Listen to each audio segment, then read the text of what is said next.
So thanks for coming in. We have our first interview with Mike Johnson Jr., the owner of Playmakers Elite, and we're going to talk to him a little bit about his impact here in the Sacramento community. He's been here for years, and he has a plethora of knowledge that we want to tap into. So I just want to say thanks, Mike, for Appreciate you for having me, man. Of course, of Appreciate course. you having me. So I just wanted to talk to you a little bit about your background a little bit. I don't know everything, and so I just wanted to know a little bit how your youth sports career and moving on and how you got here. Well, you want to know my youth sports career, or you trying to just know everything? Yeah, I want to. I'm a Cowboy kid, man. You know what I'm saying? Dallas Cowboy kid. I was born Monday Night Football and birthed announced on national TV by original Monday Night Football Howard Cosell. My dad played for the Cowboys 8 years, 2 years with the Broncos.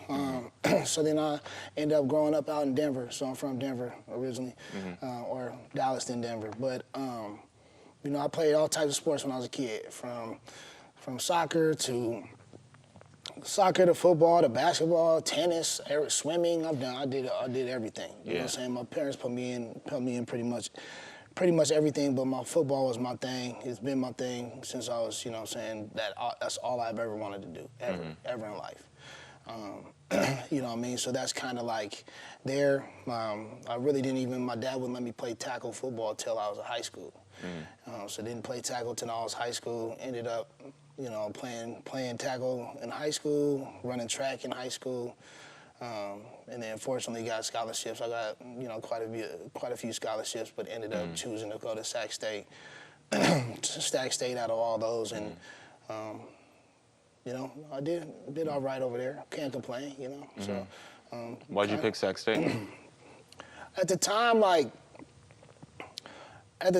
I was looking at a bunch of different schools. I had multiple offers for disc track, multiple offers. I had offers for football. I had actually more offers for track, and I didn't know that. And yeah, so SAC was one of the very few schools that would let me do both.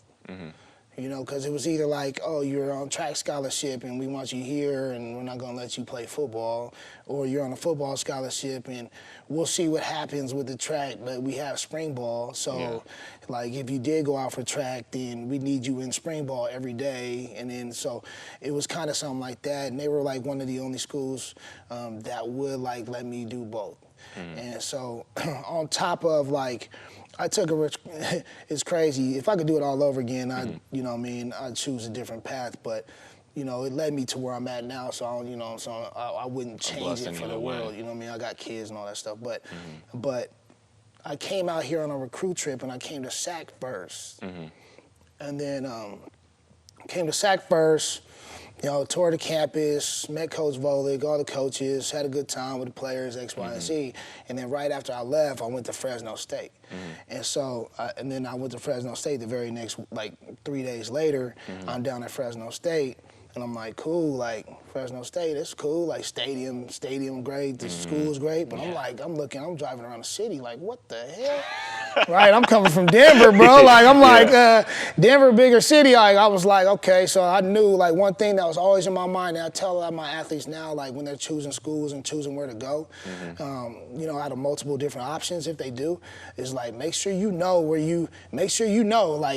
that's where you're gonna be living. You know what I'm saying? So I looked at it in that realm, okay, could I live in this city? And after I graduate, if I was stuck here, could I is this where I want to be? You know what I'm saying? Because, I'm still here in SAC, and I graduated from Sac State, in 2002, so I'm still here. I've had more movement, but I'm still back here, right? So with that being said, it was I took in consideration city, all that other stuff as well, when I made my decision to come here, that's kind of why I chose to come here. Nice. So, yeah. So competed 4 years, both sports? Where? So I didn't even end up running track. That's the crazy thing about it. You know what I'm saying? So the crazy thing about it is I didn't end up running I ended up doing football, and then as I was doing the collegiate football deal, it kind of, it's hard to do both. I respect a lot of people that were able to do both, because it's really, really hard to do both.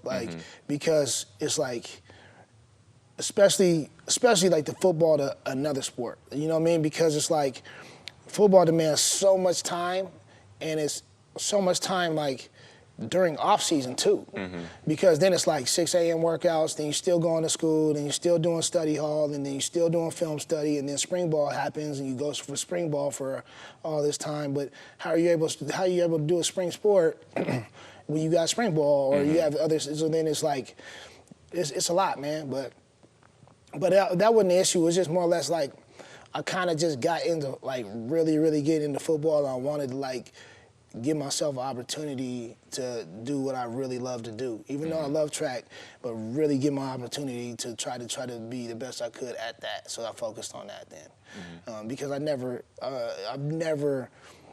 throughout my whole life had a focus on any sport. You know what I'm saying? Like it never was kind of the deal. You know, like how they do now, where it's like you got kids that are like 5 years old, 4 years old, already specializing like. All we do is soccer, and our parents put them in that. Like, all we do is soccer, and we've done soccer, that's it. We done never played any other thing ever in life but this, you know what I'm saying? Like, nothing wrong with that, I guess, you know, if that's your preference. I have different opinions about that. You know, I never was able to do that, so when I finally got to college, it was kind of like, all right, let me narrow my focus and, like, give everything I got to this instead of, like, give everything I got, I'm doing this, and then I have this, and then I do this, you know what I'm saying, going back and forth.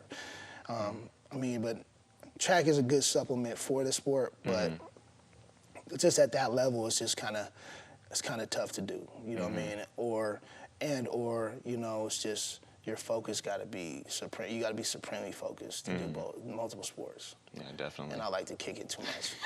Hey, I mean, yeah. I like to kick it too much in college, man. I had a good time, so I can't complain. You know what I mean? That's good. And then so after graduating in 2002, what were your steps after that, and how did you get into coaching? So after that, my coaches got fired my senior year. So, you know, we never had a pro day for my seniors and I. I had probably about 10 calls from the NFL coaches, or scouts or whoever, trying to find out when I was going to run, when I was going to do a pro day, all that stuff, and they didn't set up a pro day. We never had a pro day because our coach got fired. So I called down to Cal, tried to run a Cal. They said I was too far from my school. Went to Davis. They said we're not in the right county because it's Yolo County, it's not Sac County. So they couldn't have us run there or else they'd lose draft picks or something. And then I couldn't go, and then Fresno was the same thing. So my senior year, us seniors kind of got thrown in the crack. We got slipped through the cracks, right? So after that, it was like trying to figure out what I want to do. I still want to play football, still want to do my thing, still trying to chase my dreams. So I ended up playing arena football for a little bit. Played it. I was down in Arizona, and then I came back and I started training with this dude, right? This dude out here. I started training with him. I was his first client. You know what I mean? Started learning the training aspect, right? Started learning the training aspect. You know, he brought me on the staff because he started getting busier, right? So I was his first client, trusted it, liked how I worked, brought me on the staff, started doing this. Very next year, went down to Amarillo, Texas, was playing down there, arena football again. So played there, came back. Actually, I went home. I went back home for like a month and a half, 2 months in Denver, and then I came back out to Sac because I had a young lady at the time. And so came back out here and then kind of made my decision like, you know, it's not going how I wanted to go. Excuse me. It's not going how I wanted to go. And, you know, I could sit back and keep trying, but then end up like 28, 30 years old with no resume, nothing behind me. All I've done is trying to play football. And if it didn't work out, then I'm sitting here with nothing and I got to try to figure it out. Or I can get into something that I'm already kind of doing right now that keeps me around sports that I kind of like doing, you know what I mean? And just kind of just build on what I'm doing. So that's kind of how I ended up getting into that, you know what I'm saying? So it's one of those things where, you know, it's one of those things where it's just like at that time, it was just a decision I had to make, which is a tough decision to hang them up, you know? Yeah, that is really tough, man. So what year was that when you first started actually focusing just on coaching? In training or coaching? Training. Training, that was, 2005? Yeah, so 3 years. Yeah, 2005. So I was just, like, I just turned 25, and it was like kind of like, you know, I know that NFL-wise, it's a young man sport. Like, it's younger, you know what I'm saying? So once you've been like, if you don't continue to play, and this is any sport, but once you stop playing, or I never stopped playing, but once you stop kind of in that realm, then they move on, right? So like, you 25, they got a dude that's 21 coming out. It's like, I'll take the dude that's 21. More years of, right, exactly. So I get 4 years out of him at 25. You 25 coming in, you get 4 years, you 29. You know what I'm saying? So it was one of those things where I just had to make a decision for myself what was best for me at the time, and that was kind of the way I went about it. That's the thought process I went about it. So, and, you know, fortunately, you know, it's worked out for me. Yes, it has, man. That's where I've been blessed, man. And then, so talk to me a little bit about that transition, moving from training into coaching football. So, I mean, I really didn't like it kind of goes hand in hand, you know what I mean? Like, it kind of goes hand in hand, you know, because I love football, so that was just still my passion. It was just another way for me to get back with the kids, right? So I was already training, and then we were training Sheldon High School, and coaches over there were like, man, have y'all thought about coaching? And I was like, I mean, I thought about it, but I never really been approached with it. So then it was like, okay, well, let me see what's going on. So they, you know, I went over there, met with them, saw kind of how it goes. They kind of worked around my schedule, so I didn't have to be there like every day. I was there for like some of the hard days and then game days and stuff like that. So I was still able to move around like my schedule and do my training and all that stuff. So that ended up working out pretty well. And I was there for like 5 years. I was there for 5 years at Sheldon. And then one of my former teammates, John Osterhout, who's the head coach at ARC now, he was the O-line coach about to be the offense coordinator. And he was like, Mike, man, you need to come out here because you seen how I coach and I put guys out, whatever. He's like, man, I need y'all over here, blah, blah, blah. So we started talking. I met with Coach Hayflick, who was the head coach at the time, and they brought me on staff. And then so I ended up over there, but you know, conflict of time now because the like college level was like demands way more time. So what ended up happening was I got on with ARC, and then they were taking a lot of time. So then, you know, the guy I was training with, he was like, well, I need you this much time, this, that, and the other. And I was like, well, I'm doing this too. And then he's like, well, you know, I don't know, maybe we can sign it, you can do this contract or whatever. So I show up one day, has a contract, read on the contract, I couldn't sign it. Lowball the money, there's a bunch of other stuff that was in there that like and I think he knew. He knew that I wasn't gonna sign it because that's not my style, what he put in there. And so after that, you know, I just left. And then it was kind of like, all right, time to grind, bro. Like you ain't you've been here, and I was with dude for 8 years at that time.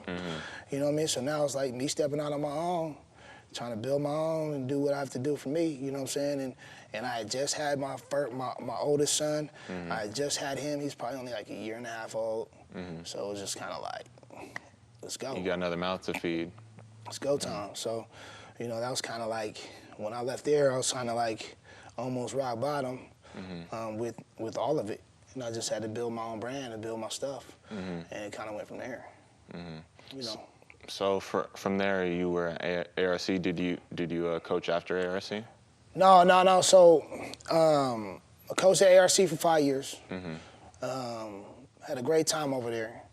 The whole time I was at ARC, I was building this, and then like my last couple years, I started adding a nonprofit piece to this. This started expanding. Then I had my third baby, my last son, my youngest son, and I had him at the time. So I'm over here training here.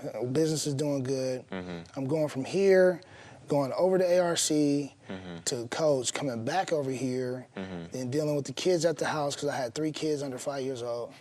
And then at the time, and I was starting a nonprofit at the time, right? So it was like all of that, you know what I'm saying? All of that, all at once, and then it was just like, okay, well, you know, something got to give. Because I was like, I'm spreading myself too thin. I can't, there's no way I can just balance everything that's going on right now. So I had to let coaching go. I made a decision, like I had to do what I had, well, I should say, I had to let go of what I like to do for what I have to do. You see what I'm saying? Like, it's a must that I have my own business and work, because that's the only way my kids or whatever, I have to be able to take care of my kids. I'm not one of those dads either.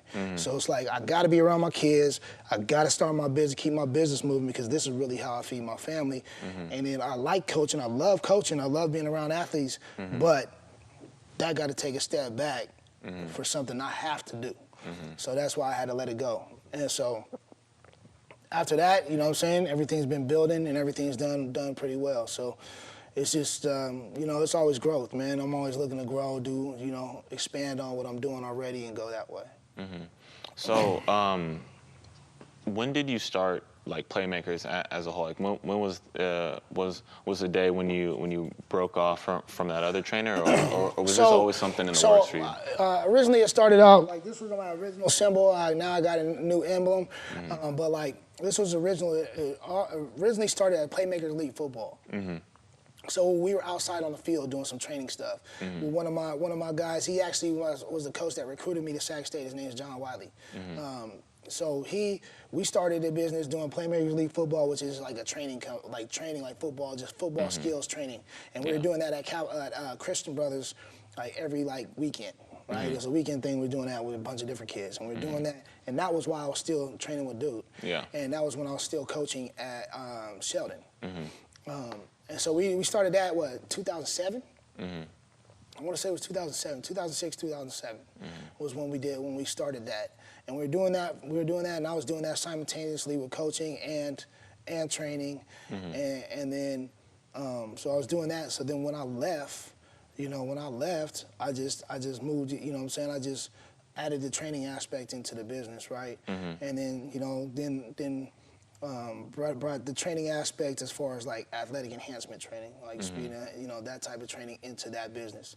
And then I started doing it from there, you know, and then added different pieces and parts and kind of what you get, you know. So that's kind of where it is. Then went to like Playmakers Elite, and then I added an educational piece. Now it's Playmakers Elite Sports Academy. So, you know, there's just multiple different pieces. I feel that. Give me 1 second. Yep.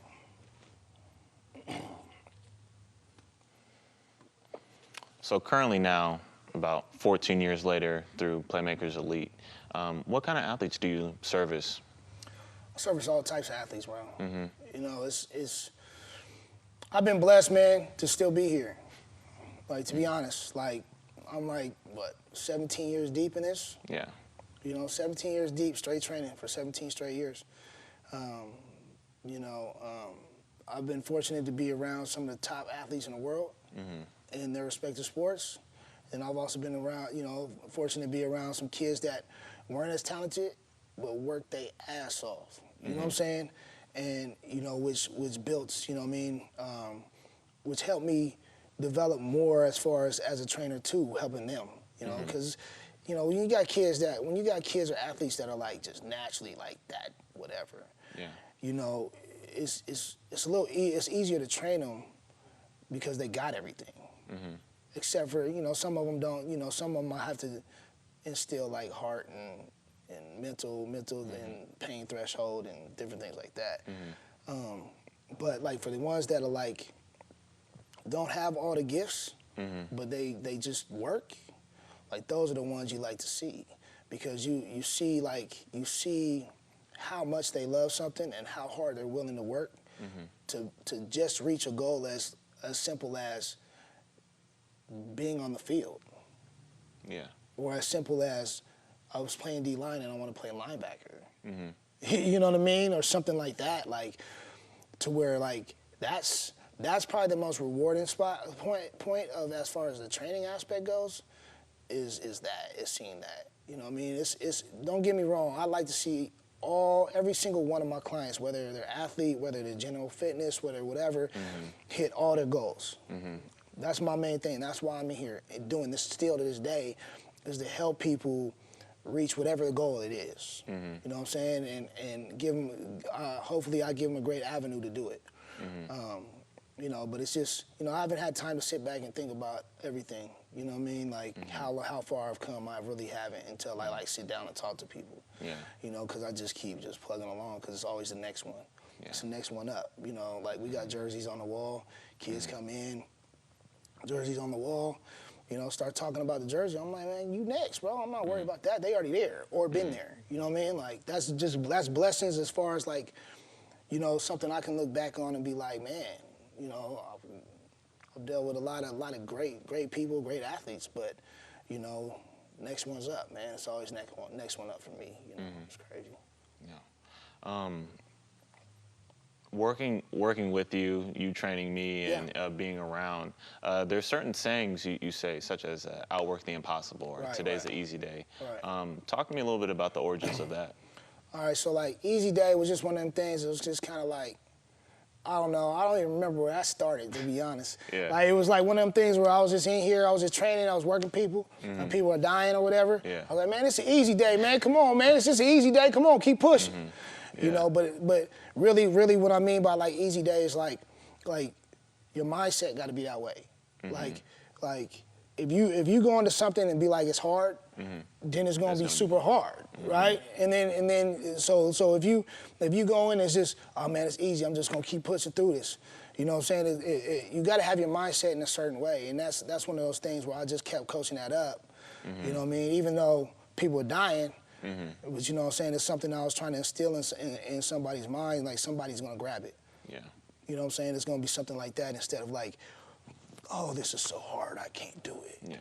No, bro, it's easy, let's go. You know what I'm saying? Like, let's go, easy, finish it. You know what I mean? So it's just that little switch that I was finding that it was triggering people, certain people, to push just a little bit more than what they had, instead of like doubting or giving up on themselves. It was like, all right. And then outwork the impossible was something that, like, to be honest, like, I dreamt about that. Like, I had a dream, man, and I was like, I don't know, I don't remember what the dream was, but at the end of the day, that phrase was stuck in my head. And so I woke up and I was like, man, outwork the impossible, yeah. And really what it means, you know what I mean, is like, really what it means is that everybody's been told something's impossible. Everybody. I don't care who you are. Like, oh, it's impossible. You can't do that. It's impossible. You know what I mean? It's impossible to make it to the NFL. It's impossible to, you know, do whatever, right? It's impossible to be the CEO of Amazon, whatever. You know what I'm saying? Like, no, man, like, that's their impossible. That's their limitations, because they've already said it was impossible. Once you say it, then it's out there. So if you put it in the air, then that's what you really believe, that's impossible. That's impossible for you. But we're gonna outwork your impossible. That's what that means. So outwork their impossible. So if they say it's impossible for them, but it's not gonna be impossible for you. You know what I'm saying? So that's kind of what that means. It's like outwork the impossible is, okay, you say that's impossible? Nah, I'm gonna outwork that just to show you I can do it. It's pretty much in so many words what that means. And so like, nobody's ever, like, and then I find out nobody's ever used the phrase. Like, I came up with the phrase, the hashtag, all that stuff was just mine. Nobody ever, like, I looked it up, I'm like, nobody ever used it. Maybe like you were like watching something late at night and nobody ever used it. Nobody. Yeah. Like, I'm talking about, I Googled this, looked it up, looked at all hashtags, I was like, nobody ever used that phrase. So I was like, oh, that's mine.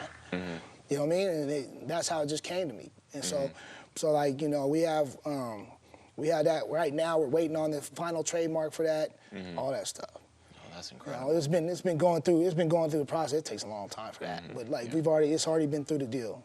So like we've already have that going, and you know what I mean. But it's something where, you know, it just came out just like, you know, and I also had the RU1, you know, right behind the wall, right? You know, it's like that was the first slogan I really had was, you know, today's game is made up of playmakers. RU1? It's just a question.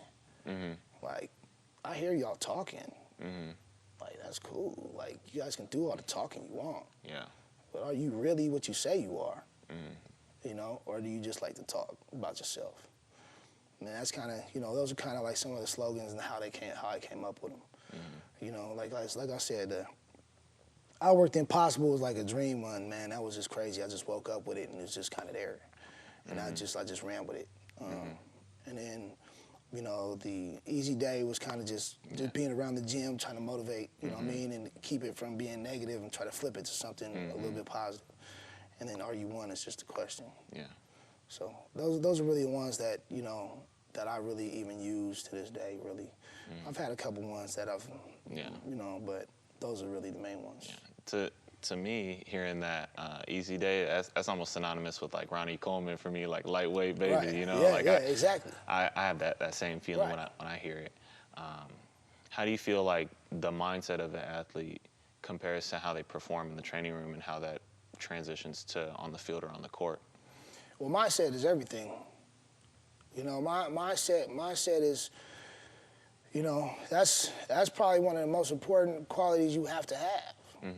Like if you are, you know, if your mind is weak, you know, you're going to let anything affect you in any way, right? Positive, negative, right? Positive or negative. Like I've always been told, like my pops told me, you know, back in the day, I remember this, like he's like, man, you can't never be too up, you can't never be too down, you always gotta stay here, regardless of what it was. Yeah. You know what I'm saying? Regardless of what it was. Like you All-American, cool, that's great.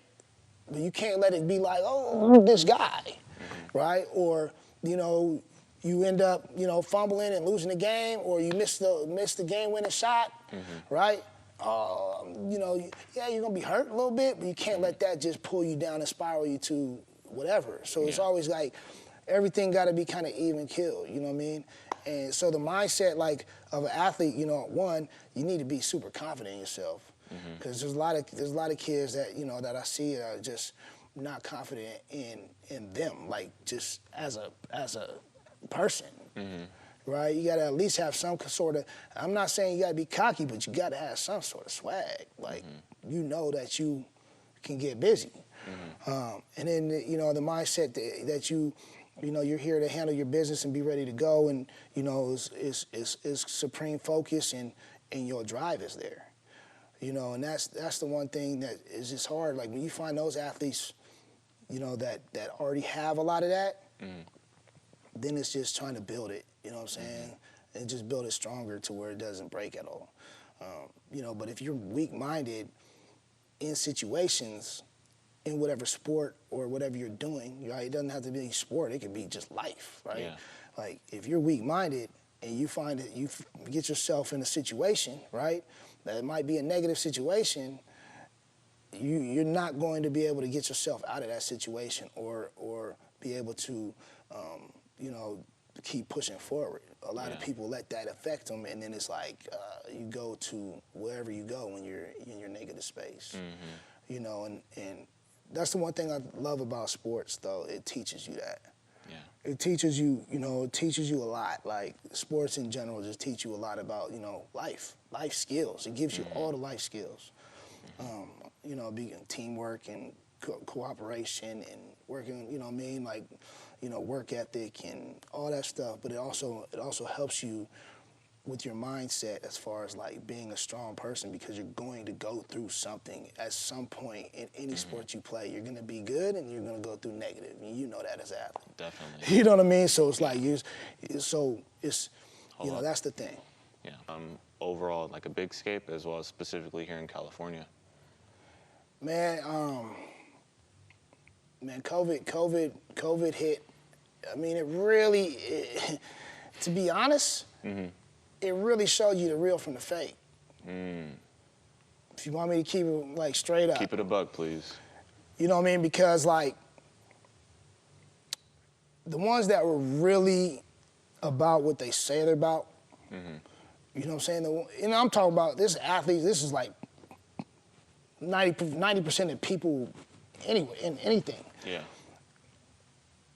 COVID wasn't the year that they're trying to say it was.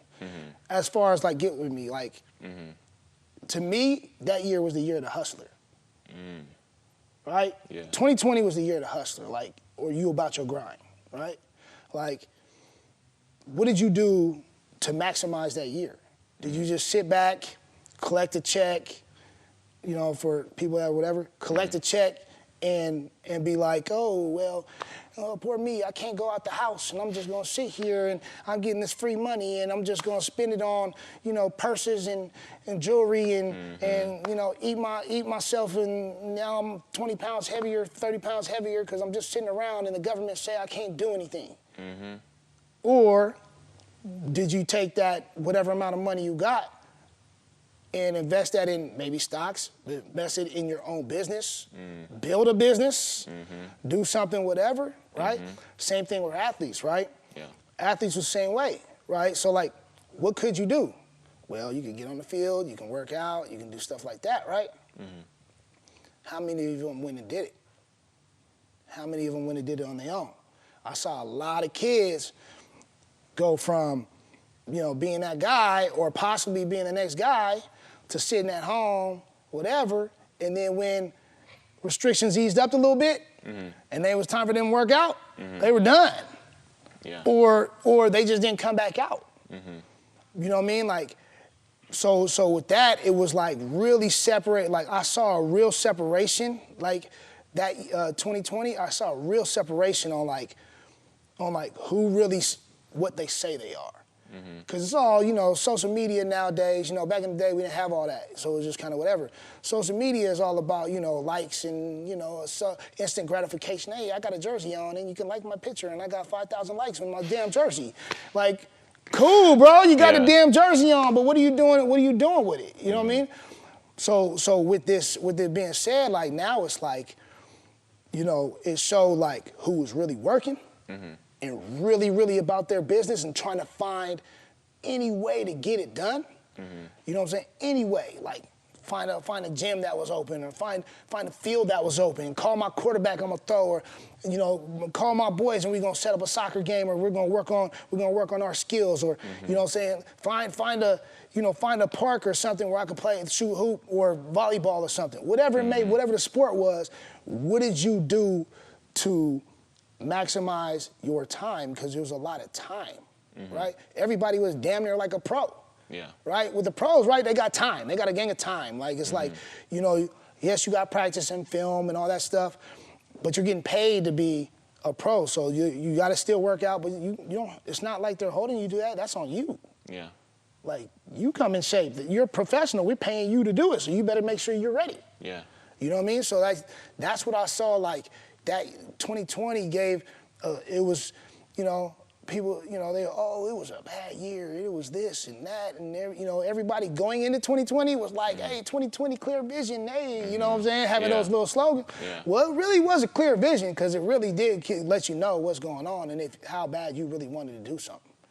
That's how I looked at it.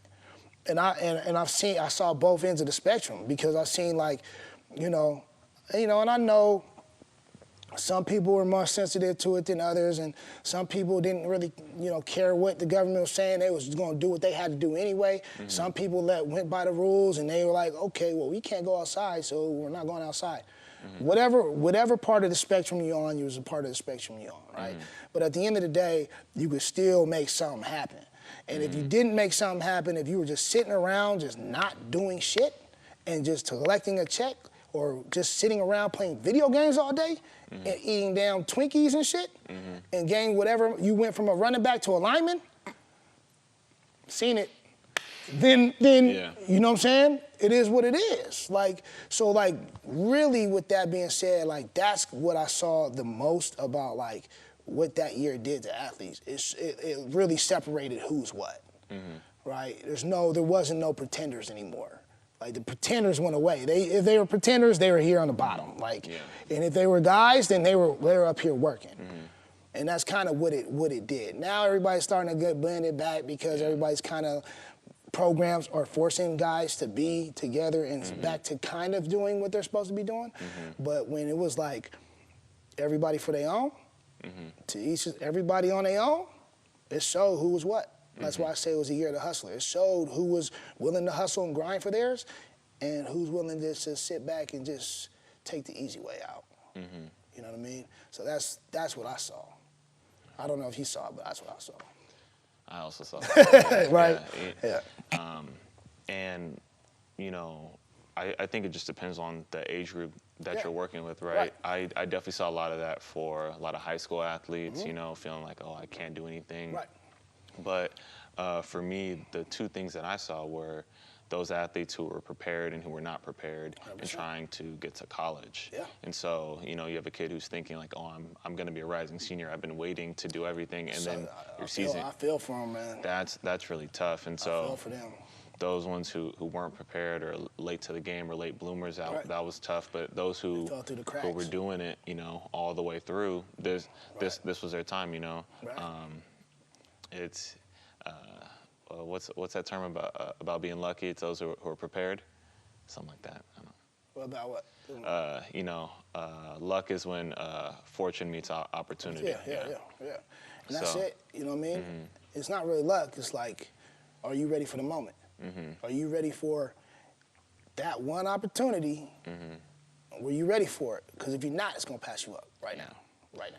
Yeah, and then on the flip side, looking at collegiate athletes as well, I thought that was a real blessing and opportunity to take advantage of a potential extra year of eligibility. Yeah, that was cool, man. That was cool. Like, you know, that was cool what the NCAA did for those kids. You know, because a lot of them, because it's just how it was. But on the flip side, going back to the high school kids, now that those seniors could stay, Then those they scholarships don't- weren't available that might have been there. And so a lot of them got caught in the cracks, or now their scholarship's not available, or you gotta wait till that. So Gotta wait till January or right, something. right. or- So like, you know, there's flip sides to each coin, but I liked how NCAA, you know, did that with those athletes, was able to give them, you know, that year back. You know, and that's a blessing for them. So a lot of them could finish school, or if they were already done school, start their masters or whatever. You know what I mean? So that was great for them, because we do know as collegiate athletes, like, you know, we can't work. And we can get in that, it's different. We can get in that in a whole nother subject. We could talk about that, man. That's a whole nother thing, like how I feel about, you know. Yeah, actually, let me ask that. So, how do you feel about all the stuff going on with the NCAA this year, with expanding a uncapped access to academic monies, as well as having control of your name, image, and likeness? I feel like it's about time. I mean, because at the end of the day, like, you know, when you got coaches like, for instance, Nick Saban making $10.9 million a year, and you know, maybe not the Alabama athletes, but like athletes like, you know, at Sac State or something. I remember when I was playing there, we was on scholarship, right? You know, you got school paid for, you know, you got, you know, school paid for, your housing paid for, and they give you a little bit of money for whatever else, right? I was like, but that little bit of money wasn't lasting. So by the time November hit, and we sitting on top ramen and hot dogs and all types of stuff for the whole rest of the semester. Wondering why you're cramping at practice because I have all this sodium in Because me. we can't, you know, we had to go cheap, and we piecing up, like roommates piecing up on stuff just to be able to eat, you know what I'm saying? And so like, that's the stuff people don't understand about collegiate athletes and whatever. So like, with that being said, it's like, you know, how are they making all the money and we sitting down here starving, but we're the ones that's playing. So it's like, at some point, this stuff got to balance out a little bit. I'm not asking to make, you know, $5 million in college. I'm not asking for that. Now, if you do make that, well, congratulations, bro. You know, but like, you know, at least something to where it's like, we're not sitting here damn starving. You know what I'm saying? We ain't sitting here, you know, and kids over here just trying to get by, so signing autographs for some money and now getting in trouble because of that, Reggie Bush, right? Or, you know what I'm saying, like that type of stuff, you know what I mean? Like, it's, you know what I mean? It was one of those things where it's like, just a little bit would have went a long way. But the NCAA was being so selfish with it. It's like, it was just so crazy to me, because like, you can be like a Nike model, or you could be a worldwide model, like, or whatever, been sponsored since you were like 10 years old. And as soon as you get to college, you gotta stop that. Because the NCAA says you can't be sponsored and be paid whatever. like, I don't think that was, you know what I mean, at all ever been fair. Like, all of a sudden, like, I've been doing this my whole life, and all of a sudden I got stopped just because I want to play ball. And then, but then you're not supplementing that either. So like, now that I knew it was gonna kind of jump off like it is now. Like, it's just like a free for all, like Wild Wild West. Wild West, because there's no kind of like locked in thing right now. You know what I mean? And which is fine. I get it. You know what I mean? Like, and so I saw something the other day where where they were talking about, you know, some of the kids were complaining or talking about, like, you know, well, quarterbacks getting this much and this. I was like, but he was like, well, in the NFL, not everybody gets paid the same. Your quarterback get paid more than your, you know what I'm saying, tight end or anybody else on the field, right? So it's like, you know, so you just got to understand, like, not everybody's going to get the same pay scale, and they're, you know, depending on who you are and where you play and how you play and what position you play and X, Y, and Z. You know what I'm saying? So that's one of those things where it was like, you know, you know, I get that part of it, but I'm glad that you can be your own business. You can go out there and try to make money on yourself. You know what I'm saying? And I think it's a good thing for the kids. The problem is, one of the biggest problems I do see about it is that a lot of these kids 18, 19 years old, and you got $1 million in your pocket, what you gonna do? Yeah. Or is your focus away from what the original goal is? Is your focus away from now playing, or is it now your focus is, oh, I'm trying to get as much sponsorship as I can so I can have all this money and show out and I'm this guy, blah, blah, blah, instead of focusing on really what you're here for? Like, that's the flip side of the coin when you start seeing kids like that and seeing that amount of money getting passed through. Now it's like, you got to hold up to, are you going to be able to maintain your school stuff? Because you over here distracted with blah, blah, blah, blah, blah, blah, but if you ain't handling this, you can't play, and all this goes away. So, like, that's what I think's the next challenge. And it's going to be interesting to see, because, you know, it just happened in July, so it's going to be interesting to see how this school year rolls around with this first year full of all of this NIL stuff, and see who manages it well, who doesn't, how's, you know, and see how that works, man. But as far as the athletes, I'm happy for them. You know, I'm happy for them. It's, you know, you should be able to, I believe you should be able to market yourself and make money on yourself in that aspect. You know, in that kind of aspect. I mean, it is you, right? Like, everybody else in the world makes money on themselves if they wanted to. Like, why all of a sudden, because I'm in college, playing in collegiate sport, I can't still do what I want to do. Especially if you ain't gonna pay me. Like, you're gonna keep us broke. So, you know, I like it, man. You know, it's but it's gonna be interesting. I'm looking forward to seeing, like, what happens with some of these guys. Yeah. And young ladies, I should say. But it's an interesting thing. But I'm glad it happened. I'm glad it happened. You know. Definitely. And dealing with that distraction, you're saying, you know, with whatever social media, you know, getting kind of caught up in the whole thing. How do you feel about athletes who take a stance on social issues? How do I feel about it? You know, I think it's needed. You know, like, I take a stance myself on certain issues myself. You know what I mean? I put it out there on social media, biggest platform to be able to reach the masses, right? And especially if you have a big platform or you have a bunch of followers. I don't know however many millions of followers, 500,000 followers, whatever amount of followers you have. It's a great platform to voice your opinion, right? You know, I think that, you know, I think more athletes or more people with that kind of platform should utilize it.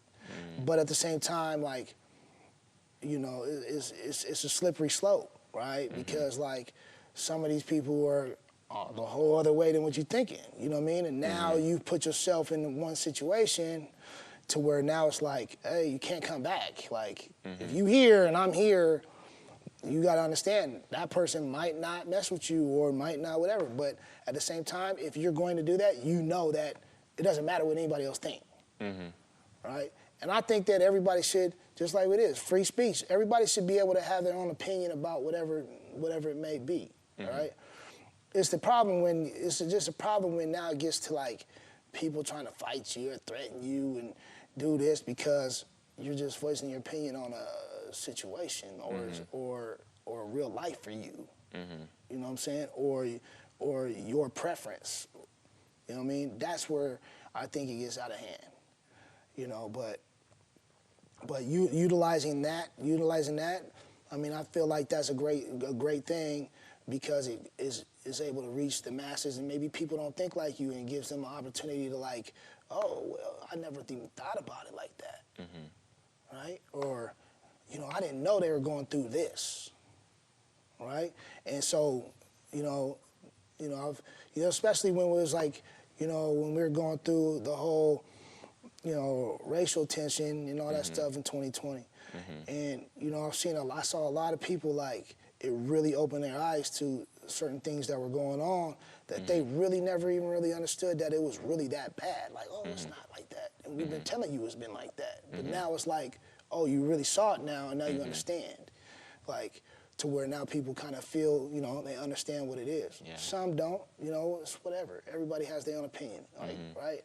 But really it was able to do a lot. And I think because of social media, that is the platform that now has exposed a lot because, even in the 90s with the Rodney King thing, right? Rodney King thing was point blank on video camera, sitting right there, and it's still, still acquitted, right? You know what I mean? It's like, and it's like, what else you want? We've been telling y'all this happened, but you can't see it because there wasn't no video cameras, no camera phones or whatnot. We've been telling you it's been going on. We finally got it, and y'all still saying it ain't going on. Well, now it's like, with social media and how many camera phones and everything out, everybody videoing everything, now it's like you can't hide it, you can't tell us it's not that. Yeah. And that's that situation, right? But it's like, I feel like, it's important. It's important in many aspects. It's important, but then at the same time, with that being said, you do something wrong, you say the wrong thing, then it gets flipped into something else. You just gotta be careful. Okay. I want to get a little bit back to the training piece. And you mentioned before that when you were growing up, you played multiple sports, and now you see a little bit more where students are specializing at younger and younger ages. What kind of effect do you see that happening on the athlete? Well, I see a lot of athletes getting burnt out.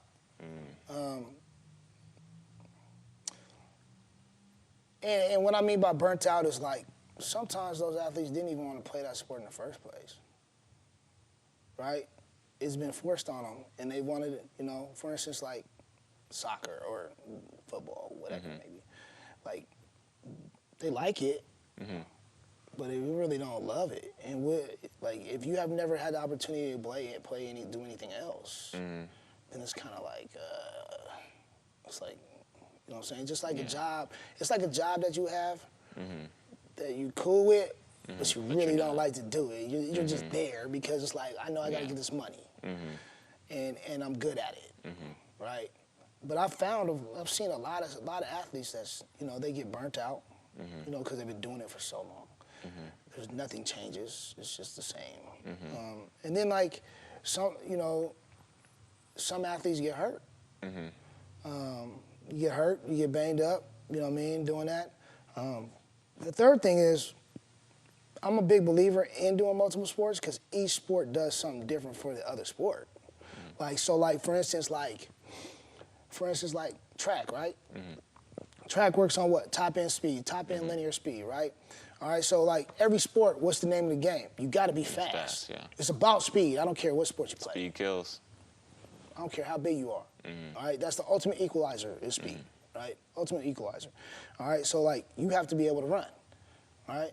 So then why wouldn't you put your kids in track or something like that to learn how to run correctly? Like basketball, what's that work on? Lateral movement, explosive movements, you know what I'm saying? That type of stuff. Same with volleyball, right? Lateral movement, explosive movements, right? Vertical movement. that type of stuff. So how can that translate? Well, that can translate into football, on working your lateral quickness, working on explosive, being able to get up or whatever. Same with soccer, right? Soccer, first sport I put any of my kids in.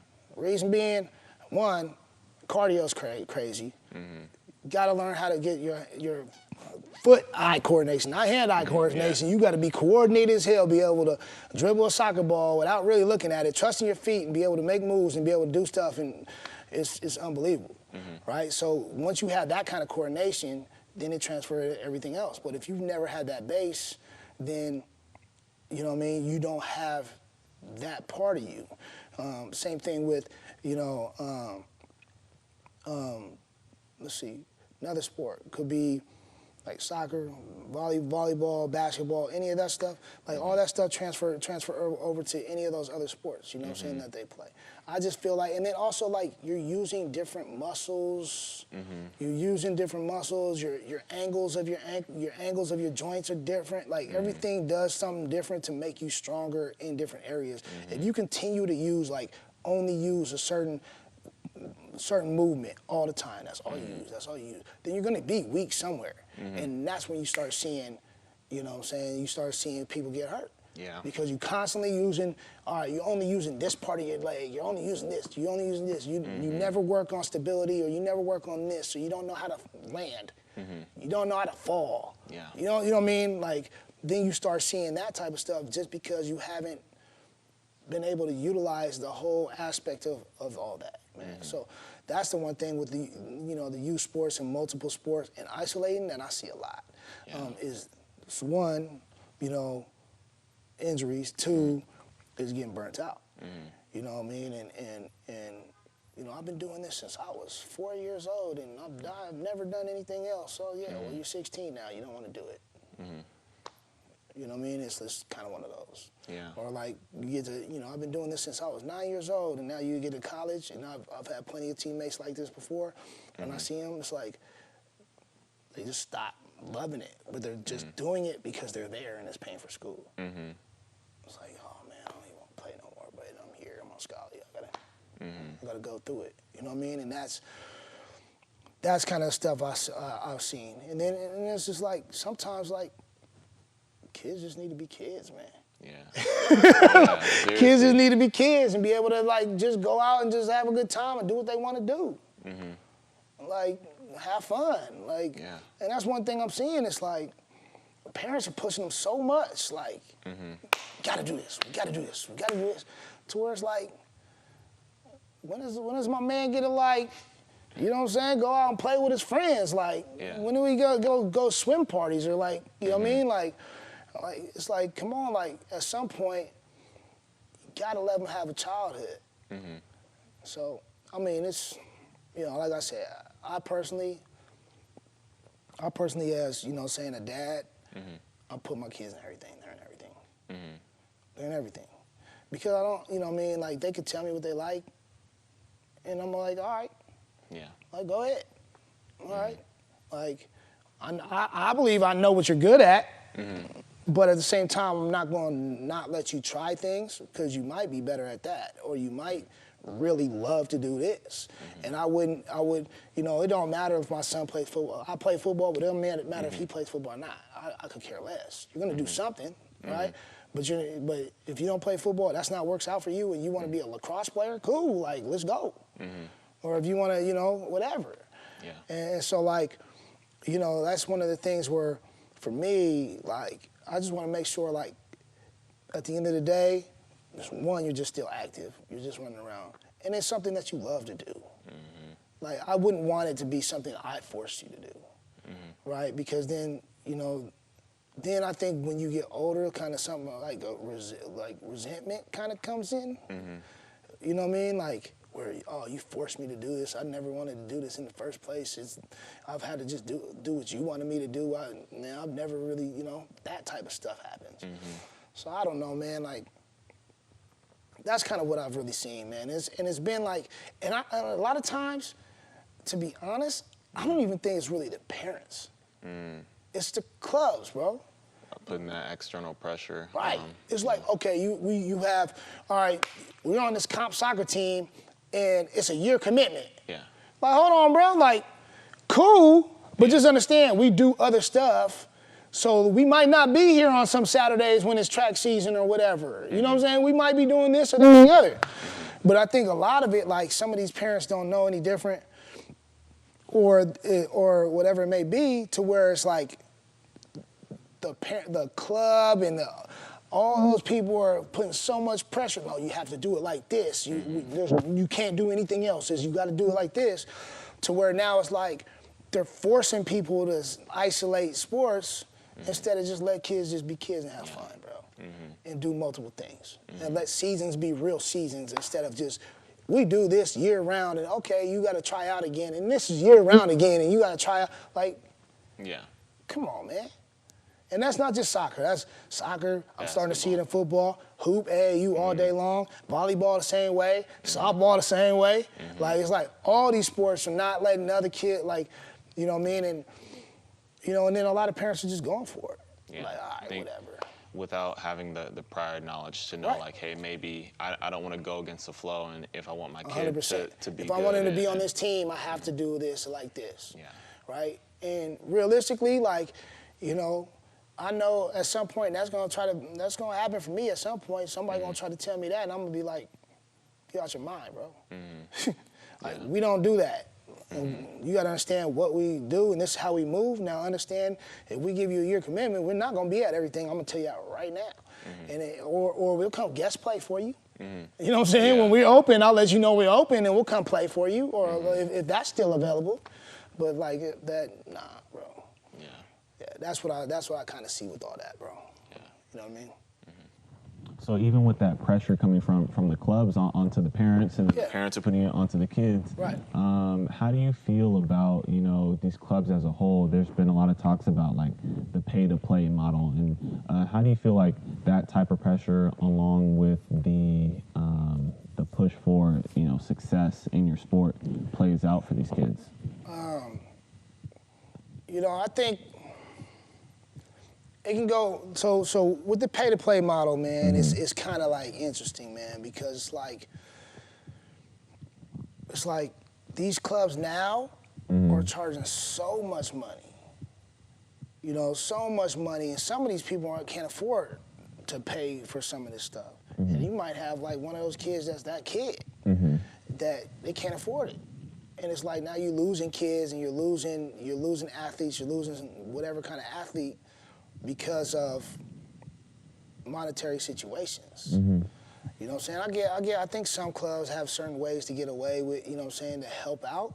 But I'm like, man, if you're charging somebody like $5,000 a year and it's a single mom with damn five kids, how we making it happen? You know what I'm saying? And that kid might be that dude.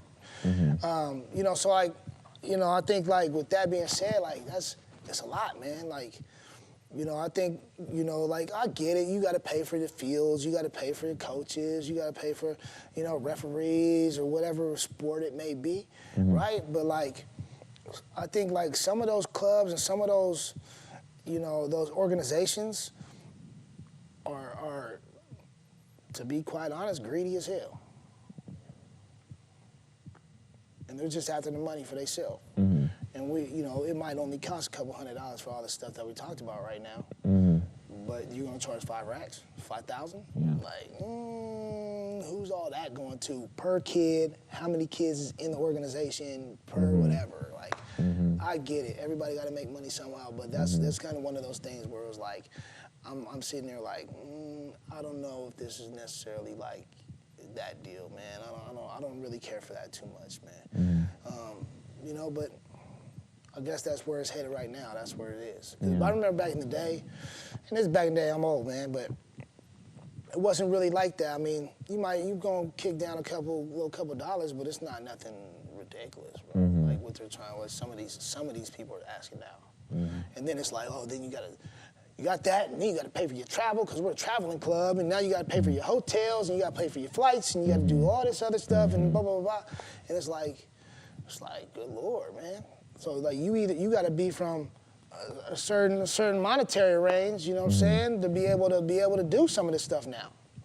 You know what I mean? Like, you know, it's just it's just interesting. I don't think it's necessarily fair, but life's not fair, bro. Yeah, I find it so difficult to be able to provide all the services that I feel like allow a young student athlete to be successful, you know, successful on the field, on the court, but also successful at home, you know, having a positive sense of self and knowing how to, you know, time manage and organize, you know, at school as well. And so when you want to provide so much, I can understand how it gets kind of muddled. And I really hope that, like, you know, we being in this industry can, you know, be able to find solutions for this, because I feel like being able to provide the athletic piece, being able to provide the mental piece, being able to provide, you know, the academic piece, and, you know, create, you know, support and be a part of that village that helps raise a child. Right. That's the thing. Here, bro. You know what I mean? That's why I've set up what we set up. That's why we set up the nonprofit on top of what we're doing here. That's why we set up the educational piece on top of the training aspect of what we do. You know, that's why it's now like, you know, I built it in. We built it into, you know, a sports academy instead of just training. It's a life skills training instead of just sports training. You know, it's one of those things which is needed, and we needed to do it. And, you know, I'm fortunate to be able to set it up and do what we're doing right now for the kids and the youth in the community. And that's kind of like what I've seen too. You know what I mean? There's got to be some sort of like, other than just, you know, other than just paying all this money for that. There's got to be somewhere where we can take care of some people. So that's kind of where we're at, man, here too, you know, so. Yeah, I want to hear a little bit more about some of the other things you provide here, and I want you to finish too a little bit on that nonprofit piece. What is that? Yeah, so I started about 5 years ago. So, you know, I've seen a need with a lot of our youth athletes, just athletes in general, even collegiate athletes, that, you know, we're finding that, you know, they didn't have communication skills. Why? Because they're on the phone like this all day, so they don't know how to talk to nobody. You know what I'm saying? They don't know how to dress because nobody's teaching them how to dress for like an interview or what it may be, right? There's different, you know what I mean? There's needs that they had, but there was no access to like tutors, top-notch tutors, or some kids didn't even have computers that they could even do homework at, or some situations at home weren't even safe spots to be, right? So what I put together was a sports academy piece, was where we added a computer lab, we got tutoring, we got study hall, so if they need to come study, whatever, or have, you know, come study before they train, we do stuff like that. We added different programs, different events that we do for the youth to do. We've done community events. We've done Clothe the Homeless, and I made the athletes do it with us, so they get their community service hours in. You know, a bunch of different things we added into the program to develop the whole overall athlete, instead of it just being, okay, it's just sports related. Like, no, we're dealing with the whole overall athlete, similar to a structure of collegiate or junior college structure, right? To where you're structured in, to where you have like everything that you possibly need in one building to be successful for what you're trying to do, right? So if your goal is to be a student athlete, well, we got everything that you need in this building to be successful. It's all up to you. Like, you gotta show up, right? I mean, we got protein shakes, we feed them, we got Gatorade, so we do all that too. You know what I mean? So it's like, you know, it's just a lot of stuff that I saw that there was needs in, and I just had to fill the void. And I had to make it something to where we can give back to the community that gives these kids everything. Like, all right, you from the community, like, or like say some of our NFL guys come from the same neighborhoods. All right, we'll give you opportunity. Now it's a nonprofit avenue, so it gives you opportunity to give back to your spot that took care of you when you were a kid, and know that you see everything happening, you see where the money's going, and you see how it's going to develop these younger kids into possibly getting to where you're at. And then, you know, so you pay it forward.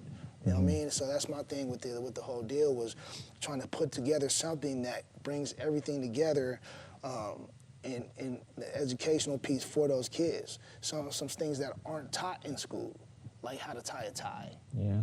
Right? How to, you know what I'm saying, how to interview. Like a lot of those skills, like just like skills. Like To be successful to in be life. successful. Just that's it. Like so trying to bridge the gap of like what's taught and not taught in K through 12 and educational wise, the other stuff. You know what I mean? Like, okay, yeah, you can learn history and you can do this and you can learn math, but do you know how to do this? Do you know how to tie a tie? Do you know how to, you know, communicate with somebody? Do you know how to what's going on outside of here in the community with the homeless? Do you know what's going on like that? Like a lot of these kids don't understand any of that, right? And what we're trying to do is just everybody needs something. Whether you're a kid whether it's a kid that sleeps on the street, sleeps in their car, to a kid that really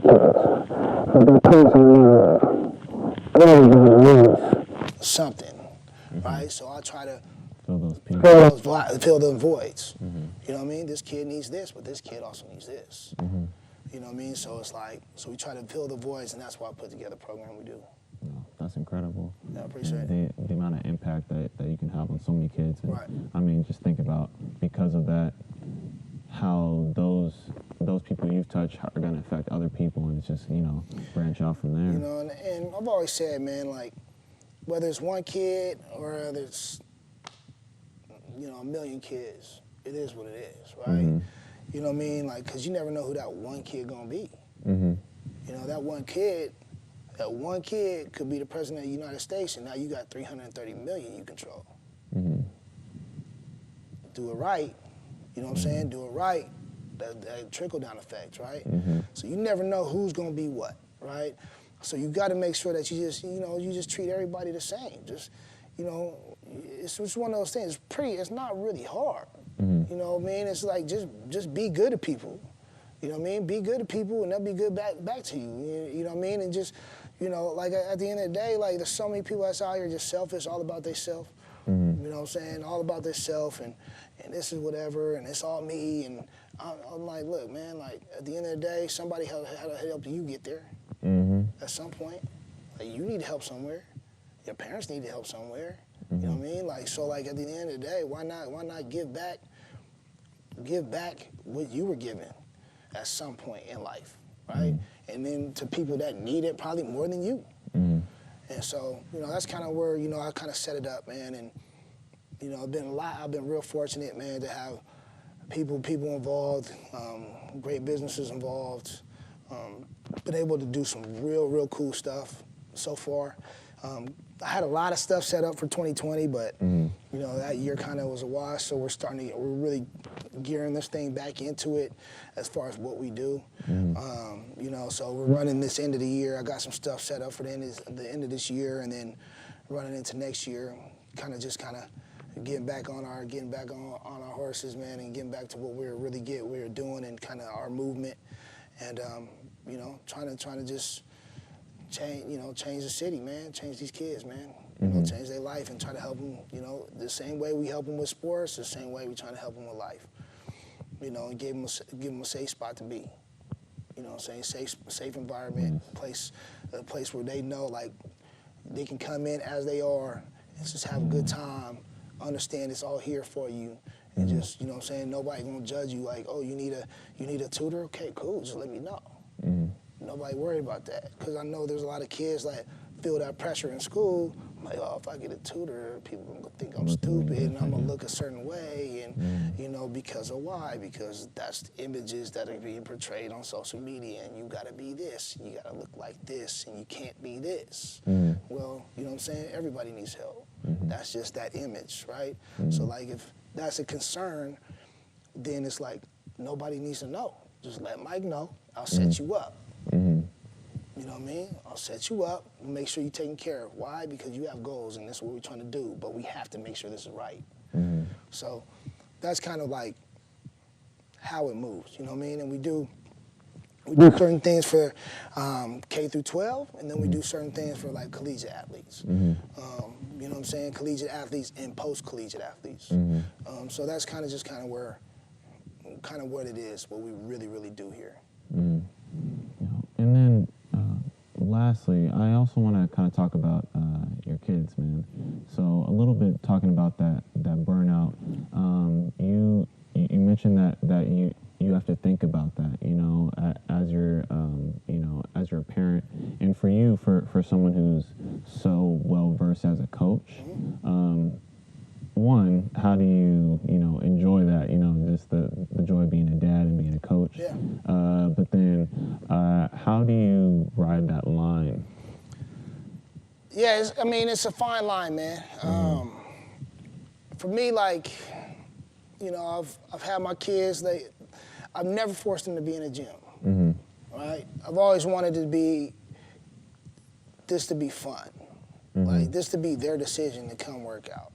Now, well, I should say never. Because now that my oldest, when he turned 9, it was like, all right, bro, we need to start working out more, right? It's like, now you wanna play. Your dream is to, one day have a gold jacket, right? That's your goal. Well, this is what has to come along with it, right? My younger ones, I just let it be fun. So it's not like anything forced. Like, it's like, y'all want to work out today? No? Cool, go. You know what I'm saying? Go watch TV or something. Yeah. You know what I'm saying? Or you want to work out? Yeah, come on, let's go. Let's have fun. Because I want it to be the kind of their decision. And I want it to still be fun, not like, every time I come to the gym, Dad's making me, killing me or something, right? And then the same thing with coaching. Like, yeah, I'll get you out.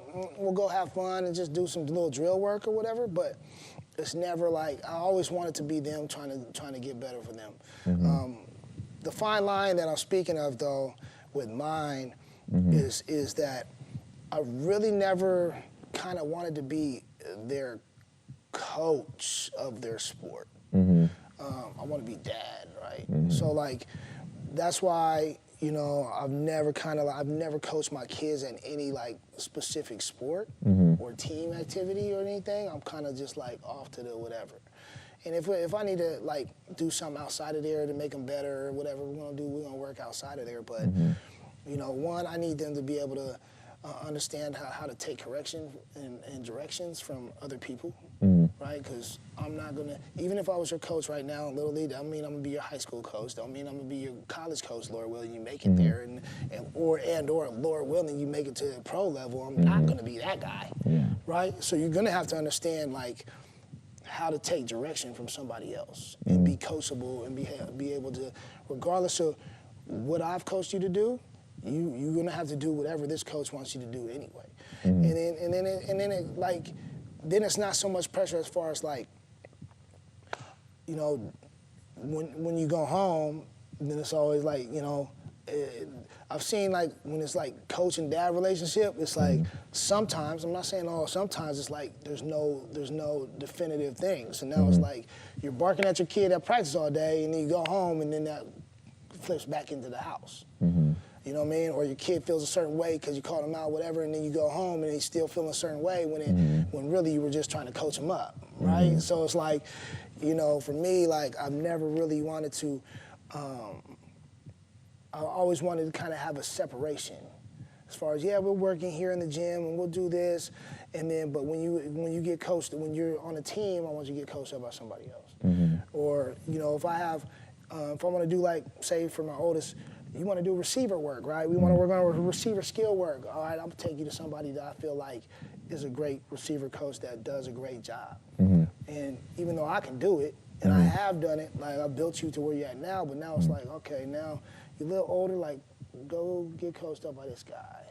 Go get coached up by this guy. You know what I mean? I know they do great work, but then it's also the thing where I can just sit back and just be dad, shoot videos like everybody else dad does when I'm doing something. You know what I'm saying? So it's like I can actually be that guy and just watch the deal and watch the progress. And that's how I've always wanted to be. I just don't want that.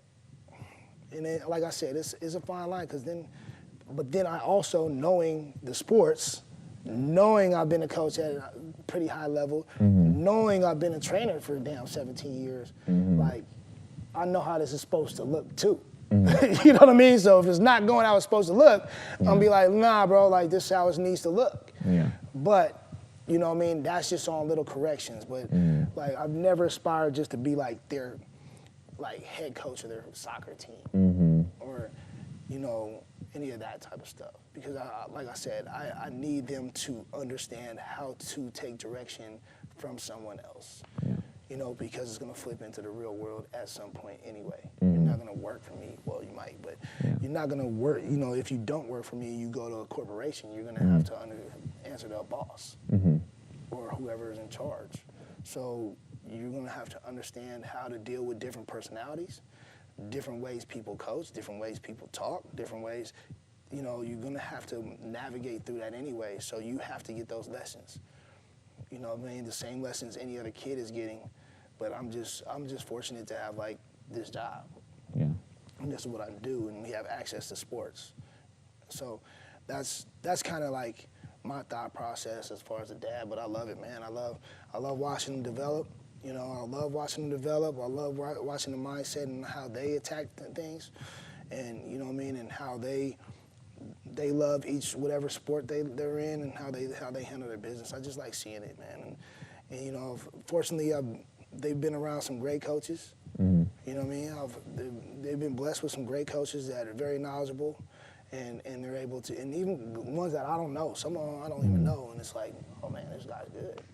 Yeah. You know, so it's like, you know, fortunately we've been blessed with that for them to be successful and achieve what they're trying to achieve as far as each individual season. You know, so. All right. Last thing, are there any words you might want to give to parents out there who are, you know, struggling with their kid in any facet, really, As far as around athletics and playing their sport? Man, I'll just say just keep positive with them. Keep making them believe in themselves. Keep working on, you know what I mean. Just keep them working hard too.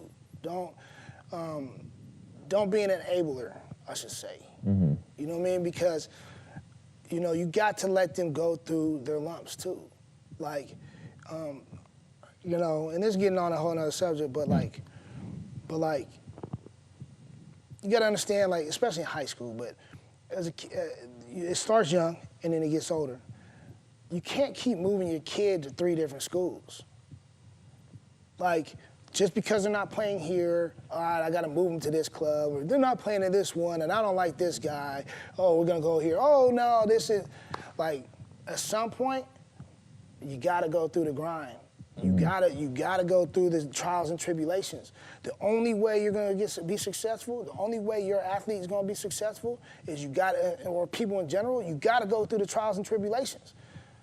All right, there's gonna be ups, there's gonna be downs, but you gotta go through it in order to come out to what you're trying to do. You know what I mean? And if you don't go through all that, and it's always just like, oh, okay, this coach didn't like me, so I'm going over here. Oh, okay, so now they're not playing me, so I'm going over here. Like, at the end of the day, what are you really teaching somebody? That it's okay to just stop and quit in the middle of whatever and just, like, no, like, you gotta go through some things. You know, like, I've seen, you know, parents like, oh, well, this program, we're not winning any games, we're out. Halfway through season? Like, no, man, finish what you start. Commit, you know what I'm saying? You made a commitment, because when you teach your kid that it's okay just to stop in the middle, then that means you're not honoring your commitment. So what are they gonna honor in life? In any situation, any commitment situation, like, what are they gonna honor? Nothing.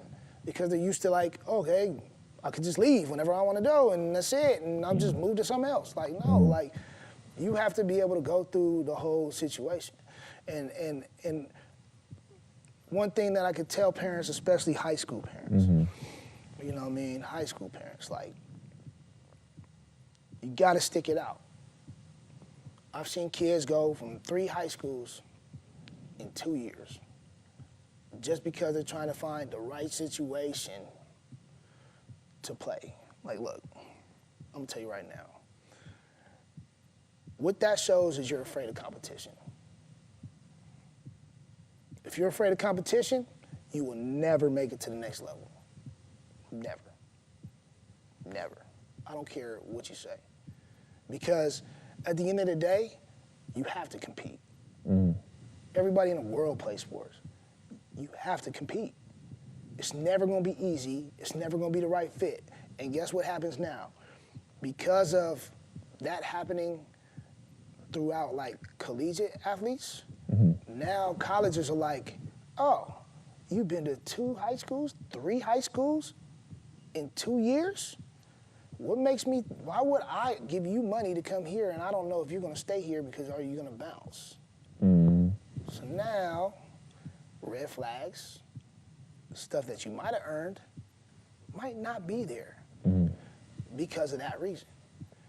And at the end of the day, me being a college coach, one thing at ARC we always said was like, man, come to compete. There's a lot of kids that would not come over to ARC because they didn't want to compete because they knew we had talent all over the place. But there's a reason why we had talent all over the place, because dudes were getting out because they were in competing. So like, if you want to be the best and you say you want to make it professional, or you say you want to be at a big time college, like, you got to understand what comes with that. You know, right? And then especially in college, like, man, they're recruiting to out-recruit you every year. So you better be ready, because if you think you just out of school and you're gonna be that guy and whatever, man, if they find this guy and this 5-star commit, you better be ready, because they coming in and try to play him over you. They're always trying to upgrade their team. Always. So like, now is the time to get that thick skin and understand that you always have to compete no matter what you're doing. And that's the one thing that I've been saying. So that's one thing I would tell parents, like, right, like, yes, make sure they're in a great situation. You know, make sure, like, I'm not saying like, you know, put them, you know, wherever. Like, make sure you're in a great situation. But then once you're there, compete and let it go through. Don't be an enabler, man. Don't be an enabler to where it's like, oh, it's not going the way we want. We're out. We're always out. You're always looking for an excuse on why you're out. Nah, bro. That's the one thing I could tell you. That's the one thing I've seen a little different now than what it used to be. You know what I mean? Like, people weren't just bouncing around all the time. People weren't holding their kids back 2 years to be older, so your kid's 19 years old playing with 15-year-olds. That wasn't happening. Now it's like almost a cheat code, trying to whatever. But it's, you know, like I said, just don't be an enabler. Like, let them work through it. And if they're good enough at what they do, then you're a little bit of luck, right place, right time, right situation, a little bit of luck, a little, you know, skill, all that stuff. Got to go hand in hand, grades. But if they're good enough, they'll make it. That's it. Perfect. Man, and it's great to hear you say that, because that's also echoing points that I've heard from other college coaches who are currently now that resilience. Right. So that's incredible. Yeah, got to go through it. Hey, Mike, I just want to say thank you so much Appreciate for you, brother. doing this interview. Appreciate you, brother. Thank you for having me. I appreciate it. It was a good time.